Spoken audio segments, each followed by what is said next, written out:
Hi everyone, thought I would do an over the board commentary because I haven't done one for a while.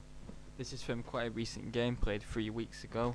It was the 9th round of the 4 NCL where I was playing for 3C2 against Celtic Tigers 2 and I was playing Nick Larter, 146 CCF and 1798 FIDE, so very slightly higher, and I also had black. But I looked up in the database on the way there and found out, much to my delight, that I would get the chance to play my debut in like the best thing since sliced bread, aka the Mcutcheon variation of the French. However, I was a little bit put off at first because I realised I saw that he plays it himself as black as well. But I realised that he plays a really dodgy and rubbish harmless sideline against it. And I used to look up loads of games in it on Megabase before it, and this game is an example of some successful preparation that I had undertaken, which I was happy with. And I also noticed he was an absolute massive hacker, and every game is just P-sacks and everything, and he plays the Alpine Gambit sometimes as well, and he certainly is a hacker, that's for sure. He plays the Yosef Gambit. Everything was just hack, and he also plays the Dutch as well, so it was like similar openings. So anyway, I was ready for my Mcutcheon debut, and sure enough it went E4, E6, D4, D5, Nc3 Nf6, Bishop G5, and now Bishop B4, quadruple exclamation mark. This is just the reputation of life, this opening. And he played the sideline with Bishop D3, which gives White absolutely diddly squat. The best try to survive as White against this opening is to play E5, H6, now Bishop back to D2. And then black takes on C3, you take it back with the pawn, knight E4, and then you play Queen G4 to force some weaknesses in the black camp. And black can either play G6 or King F8. In this position I prefer King F8. White then plays Bishop D3, takes, King takes, and C5. And the general plan basically is that black attacks on the queen's side and the centre, and white will go on king's side. White's plan is to bring his rook out with H4 and then play rook H3 to G3 and try and hit these weak dark squares, because the dark square bishops are gone. F4 maybe to protect E5, knight F3. Whereas black's plan is to just hack C3 off the board. He'll play C4 to block it up and gain tempo on the bishop and remove it from that aggressive square, and then just bring up pieces to bear down on C3. And you play Queen A5 and then Queen A3, otherwise rook B1 to B4 is annoying. So it's really sharp, and I like the position, it's very messy. Anyway, back to the game. He plays the harmless sideline with Bishop D3. And the line I practice, you can either play C5 by the way in this position. It might actually be better, but I just like the simple approach. D takes E4, Bishop takes E4, and knight Bd7. And White has got two bad options now. He can either give the bishop pair up, or he has to retreat his bishop. And that's a Bishop F3. You put the questions at bishop. And in all the games which I've looked at in my preparation, White actually played Bishop takes F6, Knight takes F6, and Knight G2. And it's about maybe equal. Black's got a bad piece on C8, hard to get in game as well because B6 and Bishop B7 is impossible. So White's got the better bishop, but Black's got the bishop pair. And it's a solid position as well, so about equal, maybe slightly better for Black. But he played Bishop D2, and I played a move which I'd seen in most of the games, which is just C6. A very solid move which gets a 9 grip on D5, prefers to manoeuvre a knight there, makes White's bishop bad by putting pawns on light squares. So now the bishop's biting on granite. Right, and he plays knight G2, knight B6, getting a bigger grip on D5. A3 hitting the bishop, so I just retreat to D6, pointing at his king. So after castles I intensifying my pressure on king's side with Queen C7, which was trying to provoke some light square weaknesses, and that worked because he played G3. But he can also recycle his bishop to G2 on a strong diagonal, so it's not all that bad for White. I castle, and now he plays Queen C1, and then my heart sunk immediately because I knew he was a hacker, and I knew he'd be trying to sack on H6 straight away. That's another reason why the prep was good, because against most people I wouldn't expect to sack an H6 that much, but against him I had a feeling that he'd probably do it. And I realised that if it was this turn now and he sacks that, I'd have problems defending because my knight would be unprotected. So I defended it with Queen E7. And now the question is, and he fought a lot on the previous move, and he also fought a lot on this move as well. And I was sure he was going to sack, and he didn't actually. Let's have a look at it. It doesn't quite work because after bishop takes h6, Q takes h6, queen takes h6. But now I'm quite glad he didn't play it because the move which I intended was actually knight fd5. This looks bad, moving the knight away, but it prepares queen f6 to challenge the queen and try to consolidate. But knight e4 was quite good for white, stopping my queen coming to f6, and now the best move given was actually rook d8. But it's only given is very slightly better for black, which is suggesting that white has got quite a dangerous initiative looming for the piece. So that wouldn't have been too good. But the best move is just to play rook d8 immediately, clearing room for king so you're not going to get mated. And then let's say white checks you a few times, plays rook e1, you just play knight c4 and you just really a piece up for 2 pawns, and maybe even got the better position as well, and you're not going to get mated there. So the second, he was right not to play it, but wouldn't be surprised if he had it done. And it may have caused quite a few problems, seeing as I haven't got GM level defense yet. Instead he plays knight e4, a good move. Now it's aiming to get rid of my dark square bishop, and then the sack really would be dangerous then, because at least white wouldn't have lost his dark square bishop for nothing. So I play knight takes e4, bishop takes e4, and now I decided to make it into some kind of Dutch defense with an incredibly risky move. It isn't necessarily the best. Best is e5, trying to liberate the c8 bishop. After d takes, queen takes, knight c3, bishop g4, and black has got a very comfortable position and can maybe lay claims to a small advantage. However, the game is quite similar because I play f5. Now this is very risky. Now the bad thing is that I'm like burying my light square bishop, and I'm also weakening a lot of light squares around my king, which he does try and take advantage of. And I'm also kind of Dutch defence in the position because I've moved the f pawn forward, and now his bishop's going to retreat to g2, where it's like being shelled, which is like how you'd play against a Dutch to stop you getting hacked. But I was aiming for the initiative, seeing as Mcutcheon's for fighting players like me.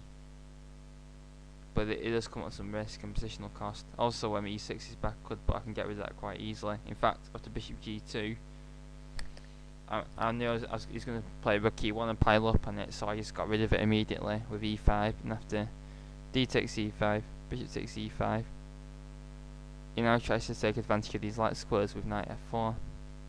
We're threatening to embarrass my queen in rook's position with knight g6. Another alternative was bishop b4, which forces me to make a concession, and also takes advantage of my unfortunate queen and rook lineup. I can either have to get rid of my good bishop with bishop d6. After bishop takes d6, queen takes d6, d1. This continuation is probably maybe about equal, but I've had to make a concession. And the other concession is to play c5, where I get to keep my good bishop, but I've opened white's bishop up on a very strong diagonal, and it might be able to develop my queen side. So to say bishop c3, but after knight c4, again, black's not any worse. But a concession has had to be made, and that bishop is very powerful. He plays knight f4, aiming to directly take advantage of these weakened light squares. I play queen f7, a good move which stops the knight coming into any of the weakened white squares. But I thought at the time, and my opponent actually agreed with me after the game, that white missed a good chance here with bishop f3. I was really worried about that move, but really it's actually nothing. You can just play knight c4 and say, well, bishop h5 is bad now because after queen f6 we're hitting b2 3 times, it's only defended once, and white has to play c3 as something, creating nasty weaknesses. So that was no good. And if say rook b1, then just rook d8, and black's got a very good position. So he plays knight d3, hitting my bishop, and the best place to put it is actually f6, but I put it on c7 because it's not as powerful on c7 because it's biting on granny and then pawns. Bishop f6 is not really biting on any granny. By the way, I say granny because at club would like say, instead of, well, they say that the bishop's biting on Grannington, and someone once said the bishop's biting on Granny, so that's stuck ever since. He now plays bishop b4, attacking my rook, so I just seize the open file, and then he challenges me with rook e1. I developed my last piece at move 21 with bishop d7, another example of me having lagging development. And now he brings his knight to the very good square c5.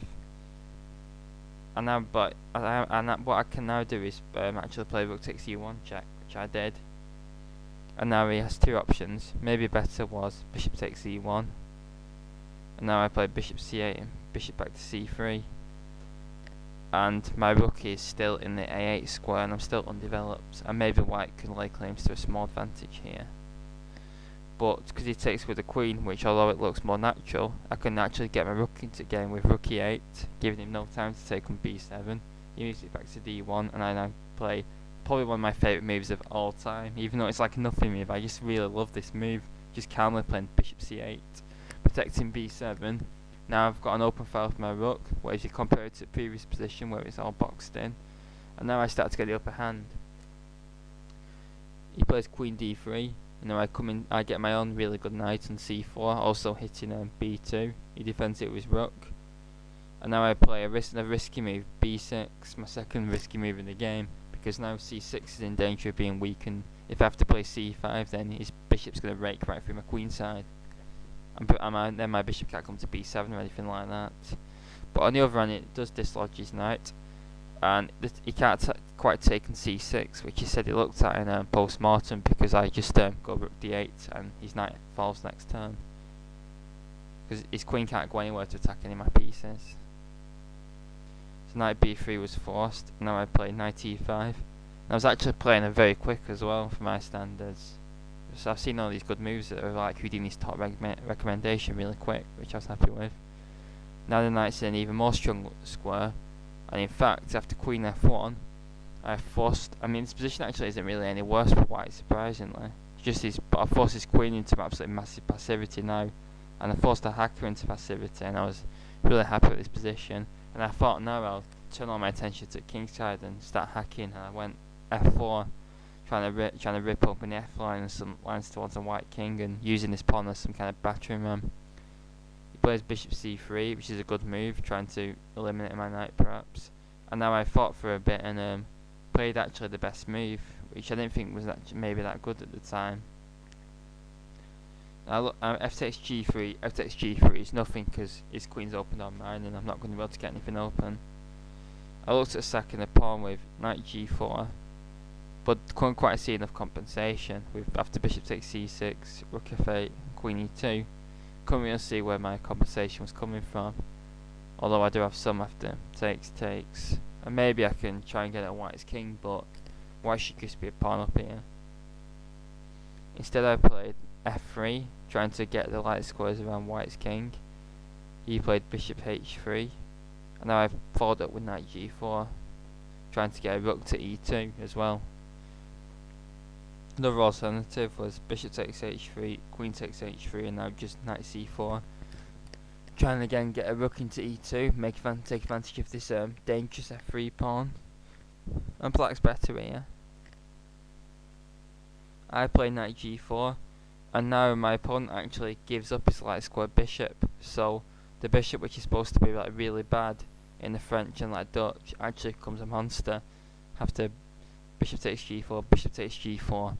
And now white has to be very careful not to get mated, because the light squares around his king are even weaker now that bishop's gone. So, but that actually wasn't really that much of a mistake, because white should be able to defend quite comfortably, to be honest.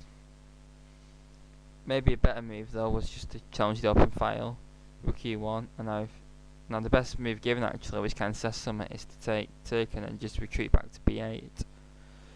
And white is actually given a very slight advantage despite being forced into a bit of passivity earlier. So rook d8 is probably better, getting the d file, and then knight d4, attacking c6, and white is maybe starting to regain the initiative. But he plays bishop takes. But now this is where his troubles really begin. It'd be okay if he challenged the file. And now bishop f5, takes, and now knight d4, hitting c6 and the bishop. and forcing the passive retreat, it should be okay for white. But he actually plays bishop d4, and he said to me after the game there's a reason why he didn't play rook e1, but I've been unable to find a reason why not to play it, and now I bring my rook into e2, and now black is much better. He's probably winning now with this rook, because it's exerting so much pressure on the 7th rank. It can't really be shifted, because even I can actually give the exchange up if it's ever attacked by a knight or a bishop, because I'll just get a passed pawn on the 7th, which will be an absolute killer, and it also opens up the f3 square, which makes it easier that white could get mated. So that rook is just an absolute killer and a bone in white's throat. He defends the pawn with rook c1, and now I play queen h5, moving the queen in for the kill perhaps. Now if he tries to stop my attack with h4, then I can just play queen f5, and there's a dual threat of like c2 and like the bishop coming to h3 with absolute and it'll, if the bishop comes to g3, h3 can then come to g2, then my queen can come into h3, and then white will be mated on h1, so he practically has to sacrifice the c2 pawn, then the position just falls apart because his knight's on pre and everything.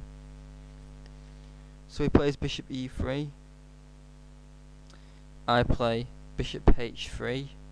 The only move square for queen is d1, and now this is the critical moment of the game. There is actually a forced win for black, which the move I played was quite good, but it was not a forced win. So if you want to try and spot the forced win, then please stop the video now.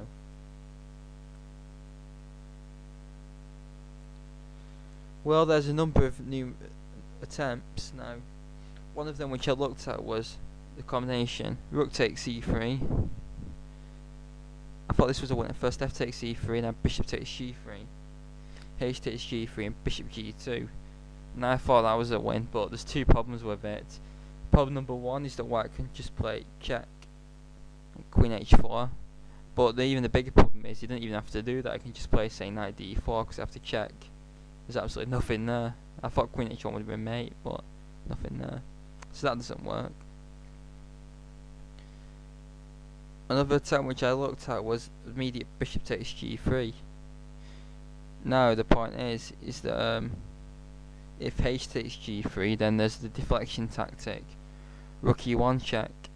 He has to take, and now bishop g2, and not only is it mate this time, because the piece configuration is different, but white's queen can't give any like queen d8 to h4 because it's on a different square and there's no checks available, and white is helpless to stop mate on h1, and if the other pawn takes, then f2 check is going to win the white queen with discovery next move. So that's out of the question. But of course, g3, you just play check. You play check first and then take it, because the queen has access to h4 again. So that doesn't work. So what about for the winning move? Well, the winning move is to move the bishop back. But in the game I've moved it to f5, but the square that kills is g4. Now why does this kill? The difference is, to one of the previous positions, that if white plays queen back to f1, which it looks like he can, and we've got the same position, this actually doesn't work, because we have the crushing move, bishop takes g3. Now, if h takes g3, because of course if f takes, then we have like f2 check and the bishop hangs and all that. If f takes g3, we now have bishop h3, queen d1, and now we've transposed to the position which we saw in the previous variation, where black saved the move, because now white hasn't got time to play queen d8 to h4, and black can just play rook e1 check and then mate on h1. So that's a really that's how bishop g4 would have won. That's a really clever manoeuvre, that, to gain a move. Very instructive. So if queen f1 don't work, the reason I didn't play bishop g4 is because I couldn't see that I could do that. I thought queen f1 would just like transpose back to the previous position, but it wins. And let's say white plays knight d4, which was the good response to bishop f5. Now the killing move is that when the bishop's on f5, well, sorry, the bishop's on g4 rather than f5, it means that there's a x-ray attack on the white queen. So black can just play rook takes e3, f takes e3, and f2 check. And in fact, white can't defend against rook takes e3 in the proper way, except moving the bishop to b4. Then black plays another move, bishop f4. Now the bishop's immune because the open g file will kill white immediately after bishop h3, threatening queen g6 to g2 mate, and if king h1 then queen g4, and queen g1 and bishop g2 mates. So let's say white just moves the rook away, then the best move is actually to play c5. The idea is to force the bishop off f2, and after bishop c3 you just play rook takes f2. And if king takes f2, then white is mated by this continuation. The mate with the pawn, very aesthetically pleasing. And if white ignores the rook and tries to do the maneuver before with this, then white is also mated by queen takes queen, pawn takes, now check, another check, pawn comes into game, and then black checkmates with a double check, and the pawn promoting as well, which is the f pawn's dream in these positions, Dutch style positions. So as I've shown you now, in this position bishop g4 wins in all lines, and if you ever feel complicated or bamboozled by any of this, maybe I can explain it in a better way in the comments box, but you see that bishop g4 wins. I play bishop f5. This isn't as good because now after knight d4 our bishop isn't on g4, so there's no rook takes e3 kill, and in fact I played bishop e4, which I'd intended, which covers c6, and I was just trying to create some fresh problems by putting the bishop on this square instead. And my opponent's best is just to put the queen back on f1, and after bishop e5 white's practically helpless to stop me winning the c2 pawn, but he's not going to get mated and can maybe fight on. But he makes an absolute colossal blunder now with knight takes e2. As I said earlier, this rook can practically never be taken in any position, and now after f takes e2, white is immediately lost because there is no way to stop a decisive penetration of my queen into his position, and white really does rue giving up losing his light square bishop now after this, because nothing can be done, because f3 and h3 can't be controlled at the same time. And so he plays queen d7, and I just play queen f3, and there's no way to stop the threats to g2 and h1. And he said after the game that he'd missed it after queen f3 I'm hitting h1 as well as g2. He thought he had queen h3 in this position.